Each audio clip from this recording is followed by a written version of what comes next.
Welcome to another edition of Influences Podcast. I'm your host, Jason Harrischuk, and this is the season finale for season two. And I'm here with one of the greats of house music from Chicago, Stacy Kidd.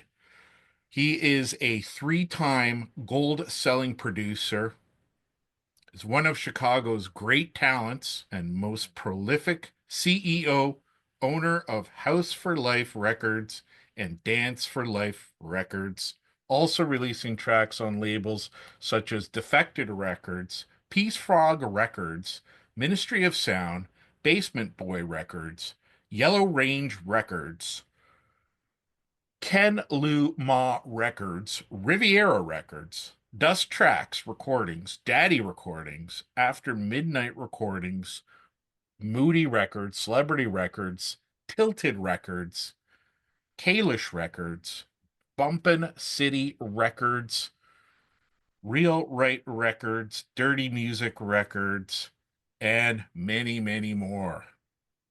He has worked with a host of top artists, producers, DJs in the industry, like Tracy Hamlin, Crystal Waters, CeCe Peniston, Louis Vega, Kathy Brown, Terry Hunter, Michael Henderson, DJ Sneak, Jesse Powell, Common, Barbara Tucker, Byron Stingley, Sheila Ford, Frankie Knuckles, DJ Spen, Paul Johnson, Daft Punk, Kenny Dope, DJ Jazzy Jeff, and many others. His tracks have been featured on productions, compilations, including Ministry of Sound Clubber's Guide to Ibiza, OM San Francisco Sessions, Ma Ma Miami, Nordic Tracks, DJ Heather Dance Floor, Principles, Sony, Other People's Music, Defected, Defected in House, Avicia. Stacy is one of the most versatile DJs, producers in house music today. He can play, produce soulful house, Afro house, jackin house, tech house, gospel house, deep house, EDM, and more. Stacy Kidd is one of the most gifted, capable selectors around. House for Life. Stacy Kidd, welcome to Influences Podcast. Oh man, thanks for having me. Thanks for having me. Yeah, no, it's such a pleasure to have you on, man. Thanks a lot. Oh, for sure. Sure thing. Yeah. There's Siri. Siri's glad to have you on too, Stacy. Okay. Yes, yes. All right. So, when did you start DJing and what inspired you to DJ and produce house music? Take us through that journey. Oh man, what made me start DJing was just basically listening to the radio stations here in Chicago. You know, we had a couple of house stations, legendary WBMX, and yeah, just listening to the music and like, man, I want to start doing that. You know, just basically for a hobby. I started just doing it, and then it just went from there. Okay. So, did you start out at Chicago clubs or house No, I actually started parties? off at in school. I used to do like school sock hops. We used to have little, parties, after school parties, and I used to DJ those. And then just doing a lot of local stuff in the neighborhood and around. And then after that, and I started getting bigger gigs. Then I end up start working for a radio station too. So because I did a couple of high school events and back then they had a lot of video stuff that they was recording and putting it on cable stations out here in Chicago. So it kind of opened up doors for a lot of other stuff for me. That's great. So, I knew you first as a producer rather than a DJ. Was producing something you got into more than DJing, or was it the other way around? It was the other way around. I started DJing first, and then one day I was listening to the radio, and it's funny too because when I first started DJing, I never even thought about producing. Like I just just wanted to mix records. But then I heard Stevie Wonder record, All I Do, and I fell in love with that record so much. I wanted to learn the chords and do different things with the song. So I just started just like, you know what, I want to start producing. So I started buying little pieces of equipment here and there. And then I just started teaching myself how to play and do different things, and the rest is history. So all by ear then, never Yeah, any formal right, training. right. That's Yeah, never had fantastic. no training at all, man. Just listening to different things and adapting to it. Right. Right. Awesome. So there's actually a track I wanted to ask you about that got me listening to you in the late 90s. And I still play it when I do a vinyl set, when I do a vinyl set. Okay. And it's a great track, and it actually got me into listening to you. Um, it's off a vinyl called Chicago Sensation. It was released by Tilted Records. Right. Double EP album. I remember Yeah, that. yeah. And I actually have it right here. Um, Yeah. so Nice. that's the record, and it's one of my gems um of vinyl here. And you know, Appreciate that. when I got reacquainted with you and then saw you in Toronto, I couldn't help but to think back to that record. I couldn't f- I couldn't find it anywhere online, and I'd like to play a little snippet of it for the Okay. listening audience and also the viewing audience so that they know what I'm talking about. And then, Okay. you know, I'll ask the question. All So if right. you give me a second here. All right.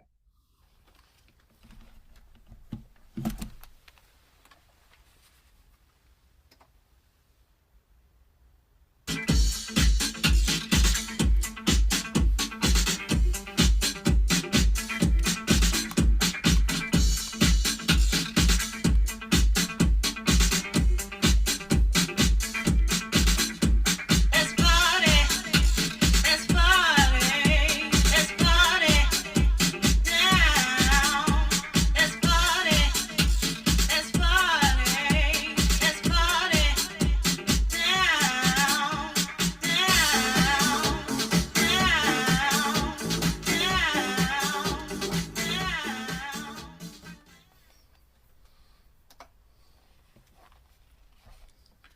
Yes, One of sir. the things that got me with that track, not only that bass line and that grooviness, but also the vocals on that track.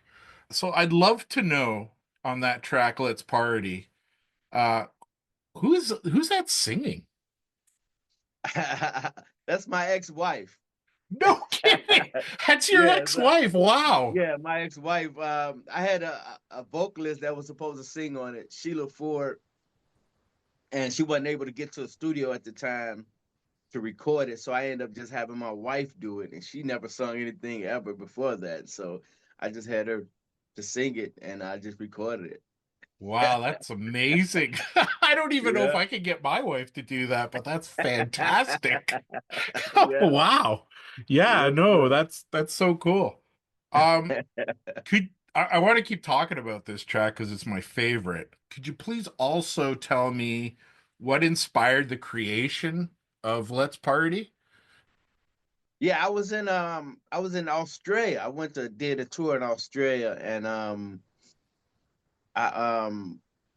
was at a party, a club called F4 in Melbourne, and one of the other DJs played this track with this crazy bass line on it, and it kind of inspired me to want to do that track because of the bass line, basically. So I ended up coming home and started doing a similar bass line to it, and created the rest of the track. That's fantastic. Yeah, and you're at a party, so why not call it Right, Let's Party, right, right, right? right, right. All right, Yeah. awesome. So, could you tell me who helped you break into the industry? Man, my guy Paul Johnson, may he rest in peace. Yeah, he's the one that got me my first record deal. I was producing when I met him. I met him at a party, and I was producing. Um, just some local little tracks on a Dr. Rhythm, Mr. Boss, Small Beat Machine. And then I met Paul and he ended up we had a party together and instead of DJing, we sat in my car listening to each other's tracks for like 3 hours. Because it was a mutual friends party. Yeah. So it wasn't like a club party. It was just something at his house. And we just ended up listening to tracks all day. And then after that, he told, man, I got a connection up at Dance Mania Records, man. We should put out some music that you got. And so that's how I end up start putting out music. That's so cool. Paul Johnson. Yes, Wow. yeah. That's something else. May you rest in peace indeed. Yes, yeah. Um, how are shows different now than they were back when you started over 30 years ago? Oh man. It's kind of they totally different now because back then we used to do a lot of rave parties. So Right. basically we do a rave party. It's like three clubs in one, basically. So you have a one room that played techno, another room that played house, another room that played drum and bass. So it's like it was just totally just a lot of people in one big venue, man. And it was beautiful. I used to love rave parties. But yeah, from then to now, now they have a lot of more huge festivals now that's much bigger, kind of like a rave in a sense, but it's always just one style of music majority of the time at these festivals. But unless you go to different rooms, because they have different sections too, but majority of the time it's all still the same music. It's not really like five different genre of music at one spot. So, Yeah, I but find the DJs rotate a little bit more now too, but maybe it was a right, little right, different and experience. a lot of them tag team now too. It's like they try to put more artists on the bill by having them tag team and back to backs. Right, So yeah, right. it's a lot of different things that's different. But it was good then. It's still good now. So they both are still great. So you just mentioned back to back. Have you done any epic back to backs that you can think Oh of in the man, past? I done done a lot of back to backs. Me, Gene Ferris, me and Paul Johnson. Um, man, just over the years, just a lot of different people. What about Mark Tommy Farina? Davis, yeah. No, I actually didn't tag team, but I played with Mark a few times. We didn't tag team, but yeah, we Cool. played back to back together. Like I played first, he played second at another party. He played first, and I played second in Dallas. So yeah, That's cool. Yeah, I had him on season one, so it's cool. I'm keeping it in the family with the yes Chicago sir, yes DJs, sir, man. yes sir, yes sir. Any other influences in electronic music?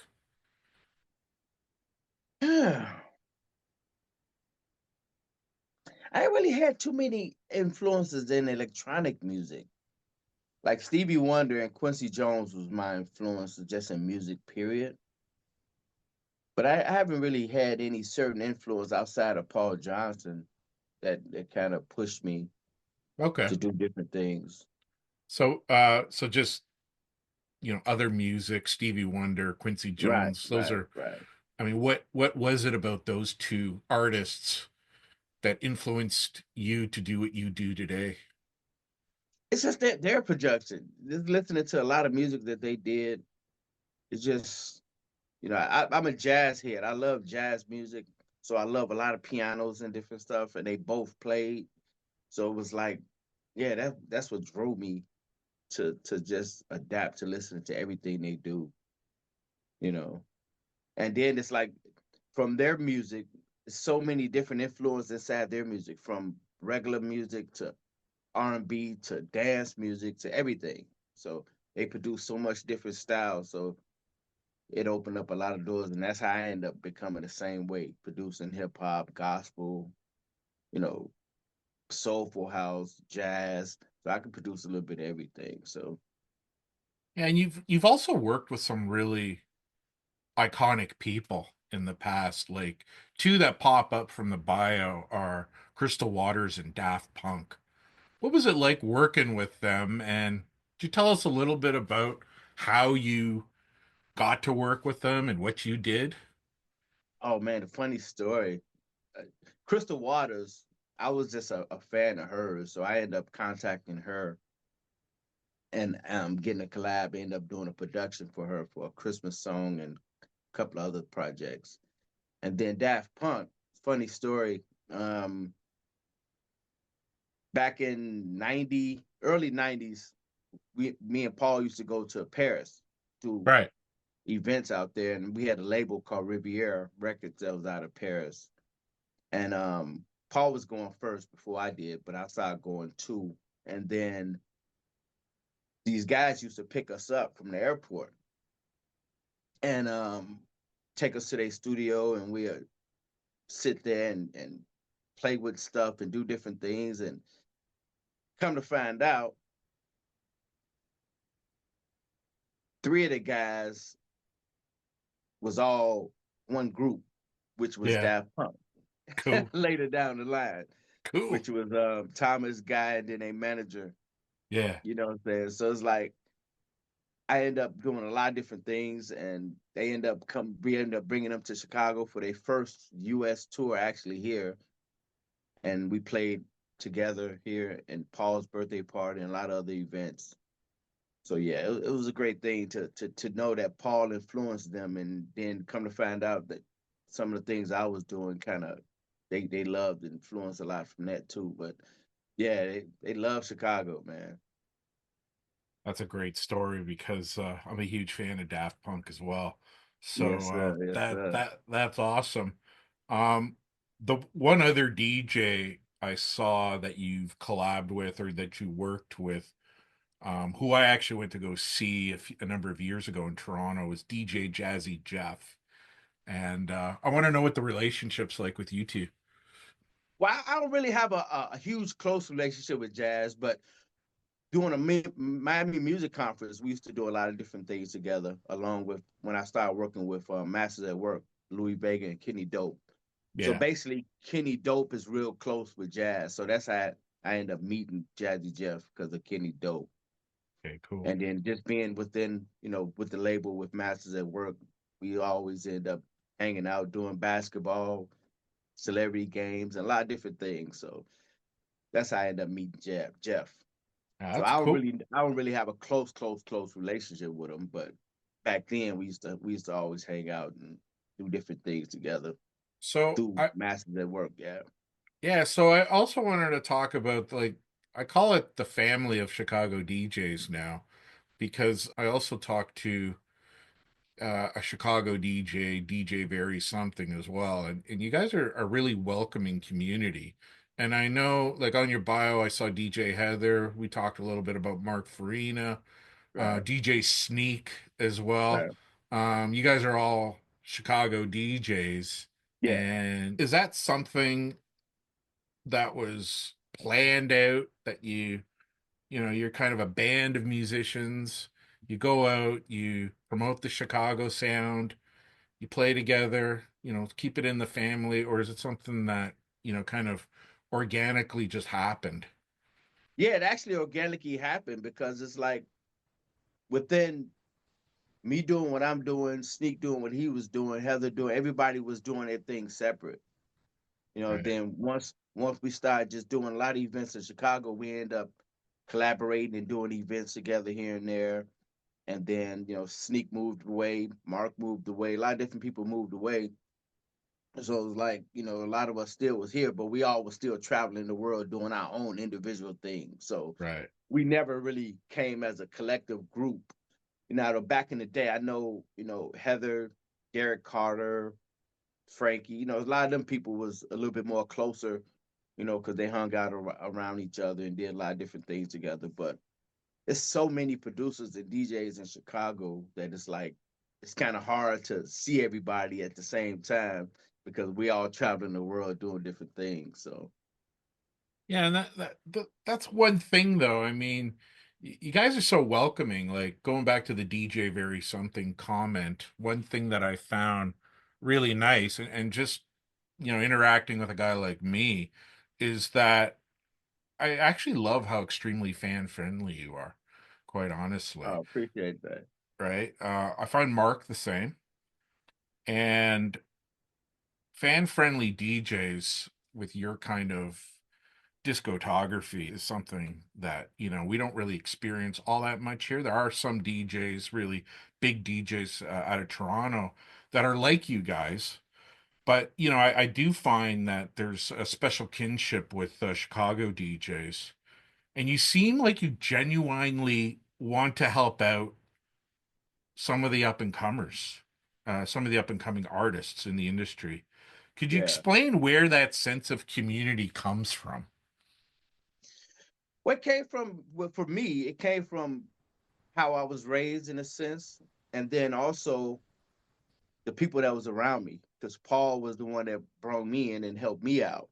So it's only right for me, on top of just me being raised that way anyway, to do the same for the up and coming people that's striving to be great in his career. So it's just it's just a natural thing for me. And some of the Chicago people are the same way. You got some that's not. It's a lot of people, saying that have their own little ways when they get to a certain stature, Yeah. and it's like I can't never see myself doing that, because it's like I'm always gonna be open. It's nothing that can be too big for me, because that's just how I was raised. Yeah, well, I appreciate that, Yeah. Stacy. And this leads to my last question. In how do you think that you have influenced the genre of electronic music? I don't know, man. To be honest, I get a lot of, like I said, I get a lot of people that come up to me and tell me that there was a reason why they started producing, doing different things. And to me, I know I started off when I got in the game. I started kind of doing more of the jazzy house stuff. I think I was the first producer to just do a lot of jazzy house stuff. So they kind of told me I created that genre. Oh, But wow, cool. yeah. But outside of that, it's like, I don't know. I just do what I do, and hopefully people love it. You know what I'm saying? Because I love it. So I do get a lot of testimonies from new artists and people that's out there that's even been doing great things that I influenced them to start doing music. So it's great Yeah. to hear it. It's great to hear it from the people, because you never know. Like, I was just in Ibiza last year, and this producer named Crackerzak. Okay. He was there, and he's a dope musician. Check him out on Instagram. He do a lot of videos Cool. and stuff. And he told me that I was the reason why he started producing. So Well, that that's felt good. why I asked the question, And man. right, and then to have the time to even play and DJ with him was a huge thing too. So it was like it was really dope. That's so cool, man. So Well, thanks so much for being on Influences podcast, Stacy. It's been a real treat having you, especially on the season finale of the show. Thanks so man, much. appreciate it. Thanks for having me. Shout out to everybody out there in the world, Toronto and all over, man. Appreciate you guys. Much love. House for life. House for life indeed. You have been watching and listening to Influences Podcast. Influences Podcast is written, produced, and hosted by yours truly, Jason Harrischuk. Also produced by Angela Churchill, aka Purple Sapphire. My social media consultant is Christina Laukinen, also known as My Girl Tuesday. Check out Influences Podcast on Instagram at influences_podcast. That's influences_podcast. Thanks for watching and listening.